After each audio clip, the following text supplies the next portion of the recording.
Assalamu alaikum. Peace be with all of you. My topic today is about the greatest person. Is it Christopher Columbus? No. Newton? No. Gandhi? No. Maradona? No. I'm gonna tell you. He is the Prophet Muhammad, peace be upon him. Why do you say Muhammad? You are Muslim and surely you say Muhammad is the greatest person. It's not because of the fact I'm Muslim. Anyone read his biography, he will know that he is the greatest person. Michael Hart, a non-Muslim, read about the biography of Muhammad and chose Muhammad as the greatest person in his book, The 100 Ranking of the Most Influential Persons in History. Look at what Michael said about why he chose Muhammad. My choice of Muhammad to lead the list of the world's most influential people may be surprised some readers and may be questioned by others, but he was the only man in history who was supremely successful in both the religious and secular levels. Tell me, what do you know about Muhammad? No offense, but what I know is that he was married to a 6-year-old girl. Is that all what you know? You know that the people who are trying to warp Islam are telling you that it was a flaw.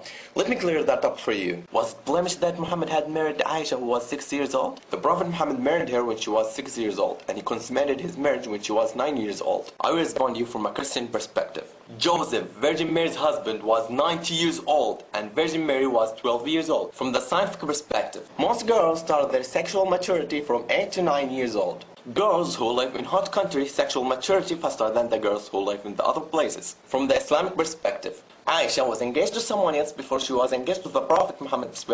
That means she was able to marry at that time. If there was a wrong or a blemish, the unbeliever of Quraysh would have criticized Muhammad because the unbeliever of Quraysh hated Muhammad. The most of you don't know truly about the Prophet Muhammad. You just heard about Muhammad from those who tried to warp Islam and Muhammad as evil subjects. Did you hear about his mercy? Look at this example of his mercy. In the day of conquest of Mecca, the day of triumph for the Muslims, the Prophet Muhammad turned to an unbeliever of Quraysh and he said, "Oh Quraysh, what do you think of treatment that I should accord you?" And they said, "Noble brother, a son of noble brother." Thus an unbeliever of Quraysh who killed his friends and tried to kill him and agonize his friends. And the Prophet Muhammad peace be upon him said, "No reproof against you this day. Go your way, you are free." What's the mercy?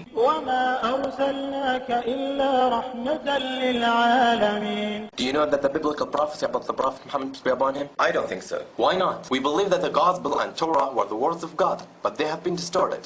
Look at what Allah said about this. الذين يتبعون الرسول النبي الأمي الذي يجدونه مكتوبا عندهم في التوراة والإنجيل. Allah told us here that the old books prophesied the Prophet Muhammad peace be upon him. Can you show me this prophecy? Okay, sure. In the book of Deuteronomy, chapter 18, verse 18, when God spoke to the Prophet Moses peace be upon him, "Will raise them up a prophet from among their brethren, like unto thee, and will put my words in his mouth, and he shall speak unto them all that I shall command him." To whom does this prophecy refer? Jesus. Jesus? Is Jesus like Moses? Prophet like Moses. According to you, Jesus is God, but Moses is not God. According to you, Jesus died for the sins of the world, but Moses did not die for that. According to you, Jesus went to the hell for 3 days, but Moses did not go there. So, Jesus is not like Moses. Now, we will see if Moses was like Muhammad or Jesus. Moses and Muhammad had a father and mother, but Jesus had only mother. Moses and Muhammad were born the normal natural course, but Jesus was created by a special miracle. Moses and Muhammad married and begotten children, but Jesus remained a bachelor all his life. So, Jesus is not like Moses, but Muhammad like Moses. Look at another prophecy in the book of John, chapter 16, verse 13. "Howbeit when he, the Spirit of truth, is come, he will guide you into all truth. For he shall not speak of himself, but whatsoever he shall hear, that shall he speak. And he will shew you things to come." The Prophet Muhammad peace be upon him did show us the truth. The Prophet Muhammad peace be upon him disclosed to us what is come. And the Prophet Muhammad peace be upon him did not speak on his own initiative. وما ينطق عن الهوى إن هو إلا وحي يوحى. Another prophecy in the book of John, chapter 1, verse 19 to 22.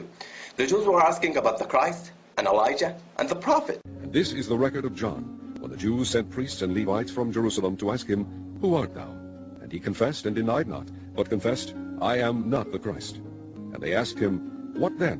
Art thou Elias?" And he saith, "I am not." "Art thou that prophet?" And he answered, "No."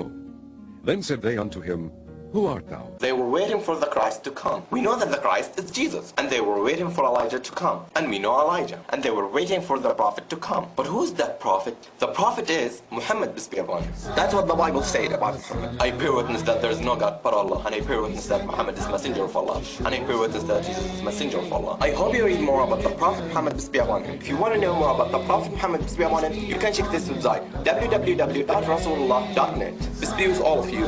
Assalamu alaikum. عليه